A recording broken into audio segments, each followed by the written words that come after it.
வணக்கம். இது விடியலின் பிரதான செய்திகள். முதலில் தலைப்புச் செய்திகள்.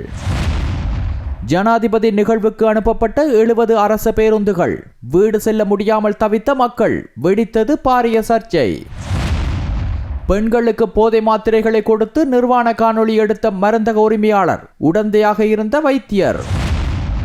கொழும்பில் இடம்பெற்ற துப்பாக்கிச் சூட்டில் தமிழ் இளைஞன் உயிரிழப்பு, செய்தது யார்? விசாரணையில் வெளியான அதிர்ச்சி தகவல்கள். ஜாலில் ஜனாதிபதி அனுரவுக்காக சட்டவிரோத செயற்பாடுகளில் ஈடுபட்ட அதிகாரிகள், வெளிச்சத்துக்கு வரும் உண்மைகள். பூச சிறைச்சாலையில் திடீரென ஏற்பட்ட அமைதியின்மை, உடனடியாக வெளியேற்றப்பட்ட கைதிகள். பணம் கேட்டதால் மதுபான சாலை உரிமையாளருக்கு நடந்தேறிய கொடூரம், விசாரணைகள் தீவிரம்.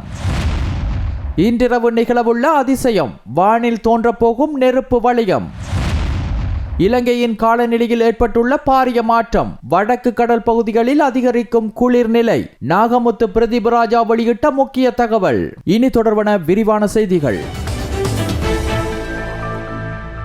ஜனாதிபதி தலைமையில் யாழ்ப்பாணம் கொக்குவில் தொழில்நுட்ப கல்லூரியில் நேற்று நடைபெற்ற போதை ஒழிப்பு தொடர்பான தேசிய நிகழ்வுக்காக இலங்கை போக்குவரத்து சபைக்கு சொந்தமான பேருந்துகள் பயன்படுத்தப்பட்டுள்ளதாக தெரிவிக்கப்படுகிறது. நாடு முழுவதும் ஒன்றாக என்ற தேசிய வேலை திட்டத்தின் ஒரு பகுதியாக அகன்று செல் என்ற துணிப்பொருளில் இந்த நிகழ்வு ஏற்பாடு செய்யப்பட்டிருந்தது. இதில் பங்கேற்க பொதுமக்கள் யாழ் மாவட்டத்தின் பல பகுதிகளில் இருந்து பேருந்துகள் மூலம் அழைத்து வரப்பட்டதாக தகவல் தெரிவிக்கின்றன. இதனால் யாழ் மாவட்டத்தின் உள்ளூர் பேருந்து சேவைகள் கடுமையாக பாதிக்கப்பட்டுள்ளதாகவும், குறிப்பாக மாலை நேரத்தில் வீட்டுக்கு திரும்ப முயன்ற பொதுமக்கள் பெரும் சிரமங்களை எதிர்கொண்டதாகவும் கூறப்படுகிறது. ஏற்கனவே யாழ் மாவட்டத்தில் பேருந்து பற்றாக்குறை நிலவி வரும் சூழலில் ஒரே நேரத்தில் இவ்வளவு அதிகமான பேருந்துகள் ஒரு பொது நிகழ்வுக்காக ஒதுக்கப்பட்டமை பொறுப்பற்ற செயல் என பலர் விமர்சனம் தெரிவித்துள்ளனர். இது தொடர்பில் இலங்கை போக்குவரத்து சபையின் வடமாகாணத்துக்கு பொறுப்பான அதிகாரியிடம் வினவிய போது, யாழ் மாவட்ட செயலரின் கோரிக்கைக்கு அமைவாகவே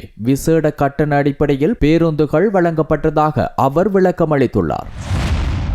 புத்தளம் சிலாபம் பிரதேசத்தில் பெண்களை தவறான முறையில் பாவித்ததாகவும் போதை மாத்திரைகள் வழங்கியதாகவும் கூறப்படும் மருந்தக உரிமையாளர் ஒருவர் சிலாபம் போலீஸ் போதைப்பொருள் தடுப்பு பிரிவினரால் கைது செய்யப்பட்டுள்ளார். போலீசார் மேற்கொண்ட சோதனை நடவடிக்கையில் சந்தேக நபரின் வாகனத்தில் இருந்து 571 போதை மாத்திரைகளும் 11 கிராம் 760 மில்லி கிராம் கெரோயினும் கைப்பற்றப்பட்டுள்ளதாக தெரிவிக்கப்பட்டுள்ளது. மேலும் மேற்கொள்ளப்பட்ட வைத்திய பரிசோதனையின் அடிப்படையில் குறித்த நபர் போதைப்பொருள் பயன்பாடு அடிமையாக இருப்பதாகவும் கண்டறியப்பட்டுள்ளது. போலீஸ் விசாரணையின் போது சந்தேக நபர் தனது சகோதரனான வைத்தியரின் உதவியுடன் இந்த செயற்பாடுகளை நீண்ட காலமாக மேற்கொண்டிருக்கலாம் என தகவல்கள் வெளிவந்துள்ளதாக தெரிவிக்கப்படுகிறது. இந்த சம்பவத்தால் பல பெண்கள் பாதிக்கப்பட்டிருக்க வாய்ப்பு இருப்பதாகவும், அது தொடர்பில் மேலதிக விசாரணைகள் தொடர்ச்சியாக முன்னெடுக்கப்பட்டு வருவதாகவும் போலீசார் தெரிவித்துள்ளனர். மேலும் சந்தேக நபருடன் தொடர்புடைய வைத்தியர் தொடர்பிலும் விசாரணைகள் இடம்பெற்று வருகின்றன.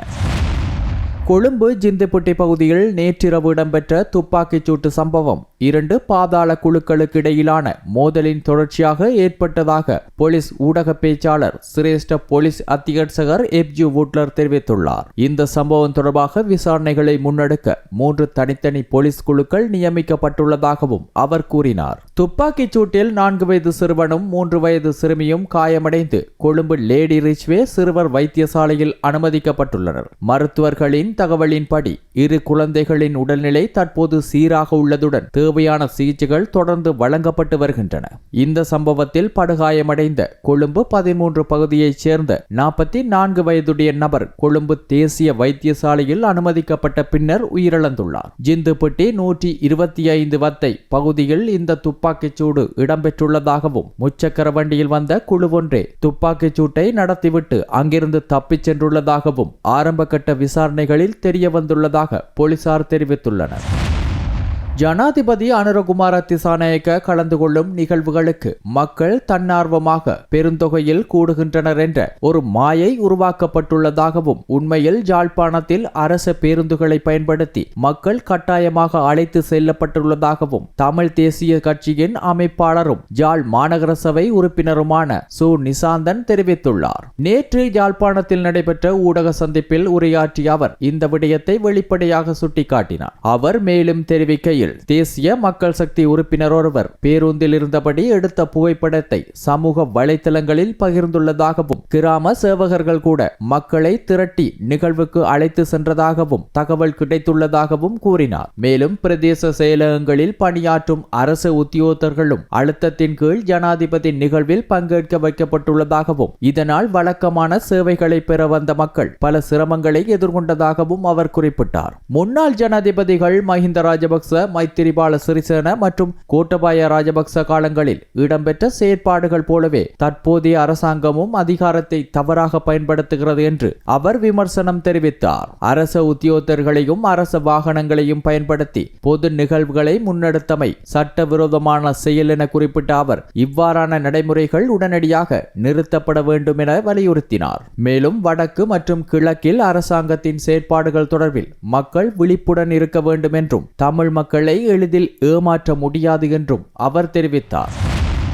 பூச அதி உயர் பாதுகாப்பு சிறைச்சாலையில் ஏற்பட்ட அமைதியின்மை சம்பவத்தை தொடர்ந்து சம்பந்தப்பட்ட கைதிகள் சிலரை ஏனைய சிறைச்சாலைகளுக்கு இடமாற்றம் செய்துள்ளதாக சிறைச்சாலைகள் திணைக்களம் தெரிவித்துள்ளது. நேற்று மாலை சிறைச்சாலையின் டி பிரிவில் இருந்த கைதிகள் சிலர் கூரையில் ஏறி சிறை நிர்வாகத்திற்கு எதிராக எதிர்ப்பு நடவடிக்கையில் ஈடுபட்டதாகவும் இதன்போது சிறைச்சாலையின் சில சொத்துக்களும் சேதம் ஏற்பட்டுள்ளதாகவும் தெரிவிக்கப்படுகிறது. தற்போது நிலைமை முழுமையாக கட்டுப்பாட்டுக்குள் கொண்டுவரப்பட்டுள்ளதாகவும் சம்பவம் தொடர்பான விசாரணைகள் முன்னெடுக்கப்பட்டு வருவதாகவும் அதிகாரிகள் தெரிவித்துள்ளனர். இந்த சம்பவத்தில் தொடர்புடைய கைதிகளை இனி பூச அதி உயர் பாதுகாப்பு சிறையில் வைத்திருக்க முடியாது என்பதால் அவர்களை வேறு சிறைகளுக்கு மாற்றுவதற்கான ஏற்பாடுகள் செய்யப்பட்டுள்ளதாகவும் சிறைச்சாலைகள் ஊடக பேச்சாளர் ஏசி கஜநாயக்க குறிப்பிட்டுள்ளார். அதன்படி சம்பவத்துடன் தொடர்புடைய 6 கைதிகள் 3 வெவ்வேறு சிறைச்சாலைகளுக்கு மாற்றப்பட்டுள்ளனர்.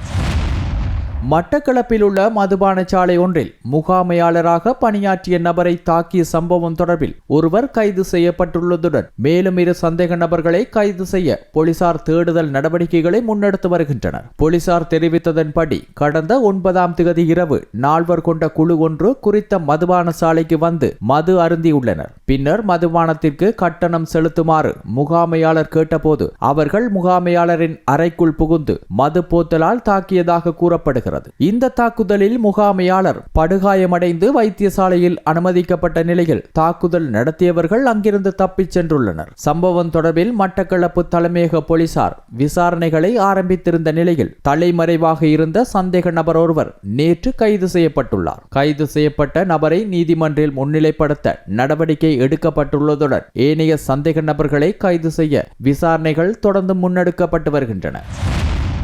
இந்த ஆண்டின் மிக முக்கியமான வானியல் நிகழ்வுகளில் ஒன்றாக கருதப்படும் அரிய வளைய சூரிய கிரகணம் இன்று வானில் நிகழ உள்ளது. இந்த வகை கிரகணம் நெருப்பு வளையம் என்ற பெயரால் அழைக்கப்படுகிறது. சந்திரன் சூரியனின் முன் சென்று மறைக்கும் போது சூரியன் முழுமையாக மறையாமல் அதன் விளிம்புகளில் மட்டும் ஒளி வளையமாக தோன்றும். சந்திரன் பூமியை சுற்றி சற்று தொலைவான நிலையில் பயணிக்கும் போது இவ்வகையான கிரகணம் நிகழ்கிறது. இதனால் சூரியனை முழுமையாக மறைக்க முடியாமல் சூரியனின் வெளிப்புற ஒளி மட்டும் வளையமாக தென்படுகிறது.